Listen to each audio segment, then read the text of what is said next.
Donc, appliquer un pourcentage. On a vu dans certains cours toute la notion de proportionnalité. On va s'en servir pour appliquer un pourcentage, comme son nom l'indique, c'est pour 100. Vous pourrez tout à fait couper à cet endroit-là. Dans termes d'étymologie, ça veut bien dire pour 100. Donc, le cas le plus simple, méthode 1,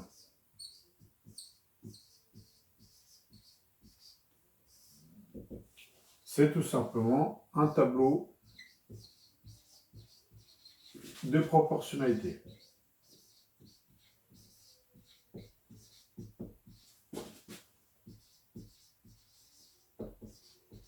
Alors, la technique du tableau de proportionnalité, on va prendre un petit exemple.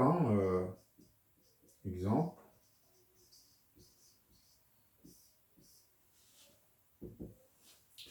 Par exemple, on va dire 30% des fleurs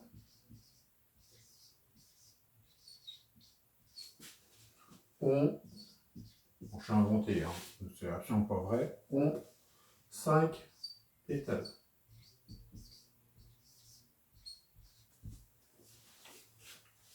Donc, j'ai un pourcentage. Combien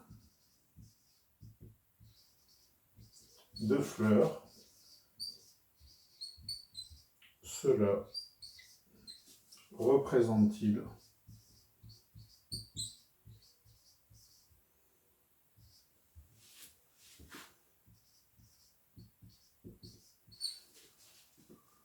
sur un bouquet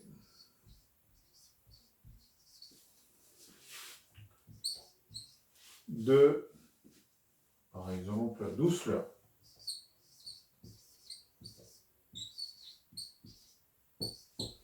Donc ici, technique, tableau de proportionnalité, je fais mon tableau. Donc, si j'ai un petit doute, je peux écrire à côté à quoi correspond chaque ligne. Les lignes, vous avez ce qui contient 5 pétales.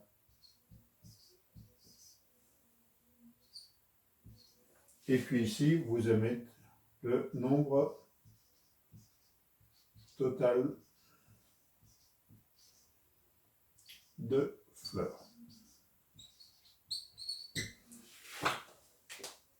On m'a dit que 30%, 30 sur cette ligne-là, sur 100. Maintenant, j'ai un bouquet de 12 fleurs. J'utilise le produit en croix. Et donc ici, je vais faire un calcul qui est 12 fois 30 que divise 100. Un coup de calculatrice, si je la retrouve.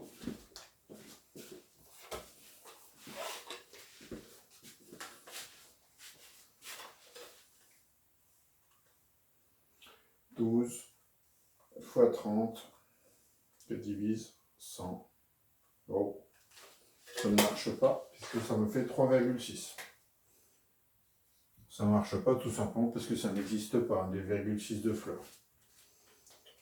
Donc il aurait fallu que je prenne par exemple, au lieu de 30, je mette 300 par exemple. On aurait tout de suite, ou à la place de 12, j'aurais pris 120 ou 60. Je serais arrivé à quelque chose d'un peu mieux. Mais voilà le principe en termes de méthodologie. Vous avez la méthode 2. Alors, si je peux effacer. Hop.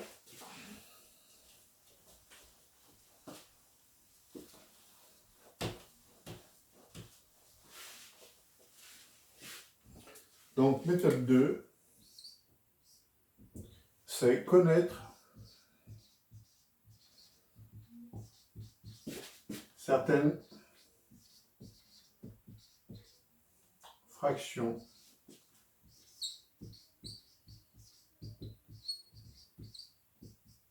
pourcentage. Je m'explique. Je pense que vous savez tous que 50%, c'est la même chose que la moitié, un demi. Donc 50% revient à diviser par 2. Ça permet de gagner du temps des fois, plutôt que de se lancer dans un calcul assez compliqué. Si je vous dis que dans une école de 60 élèves, 50% sont myopes, bah vous divisez 60 par 2, vous arrivez à 30 et vous savez tout de suite quelle est la valeur. On va faire plus compliqué maintenant. 25%. Et bien 25%, c'est ce qu'on appelle un quart. Donc ça revient à diviser par 4. 10%.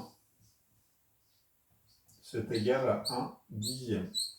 Ça revient à diviser par 10. 20%. Finalement, c'est le double de ça. C'est ce qu'on appelle le cinquième. Et ça revient à diviser par 5. Il y en a un qui est un peu particulier, c'est 75%. Ou 80%, c'est-à-dire que d'abord, on va dire c'est 25%, et après, on va multiplier par 3 pour arriver à 75%. Ça devient un peu compliqué à gérer. Dans ce cas-là, il vaut mieux peut-être revenir à la méthode 1. Mais voilà la technique. Donc, on va le mieux se passer sur un exemple.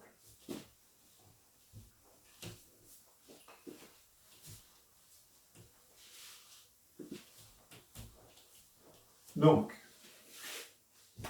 exemple.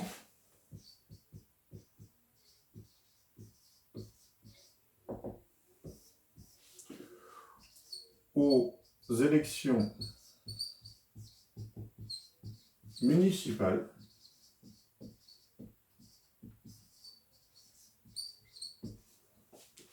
Madame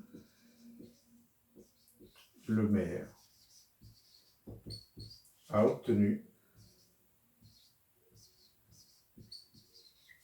elle a obtenu 60% des voix.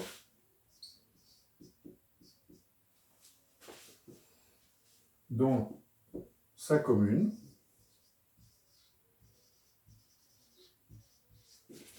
étant composée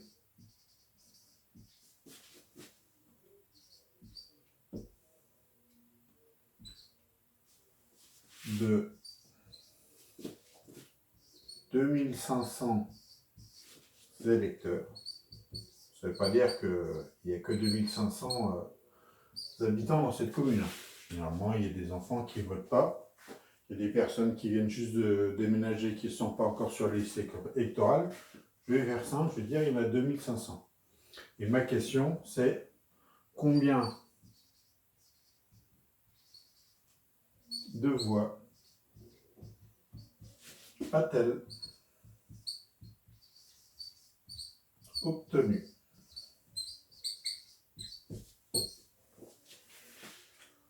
Donc là, première méthode, vous mettez les voix et les électeurs. Elle a obtenu 60%,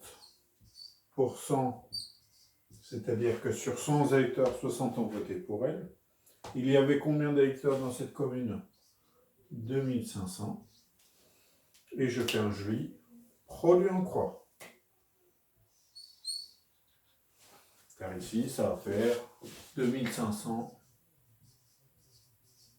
fois 60 que divise 100. Et à la calculatrice, si je la retrouve, je ne sais pas où j'ai posé, c'est pas très grave. Je vais donc diviser, ça me fait à peu près, je dirais 1800, quelque chose comme ça. Vous regardez, hein, mais vous réussirez à trouver le résultat. Je vais essayer de retrouver la calculatrice d'ici là. Autre solution, 60% finalement c'est 20% plus 20% plus 20%, c'est-à-dire 3 fois 20%. Je rappelle que 20% c'est comme divisé par 5. Vous faites 2500 que divise 5, ça fait 500. Et vous faites 500 fois 3 et vous arrivez à 1500 électeurs.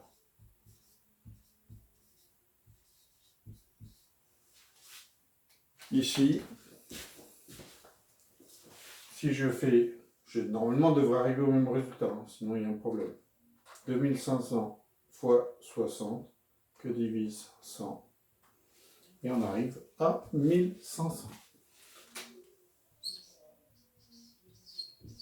Alors attention, hein, une fois que vous avez des pourcentages, si par exemple je dis que vous avez un gâteau qui contient 20% de sucre, deux gâteaux contiennent toujours 20% de sucre. Vous additionnez pas, ça ne fait pas 40%. Mais ça, c'est une question de logique. Je pense que vous allez y arriver.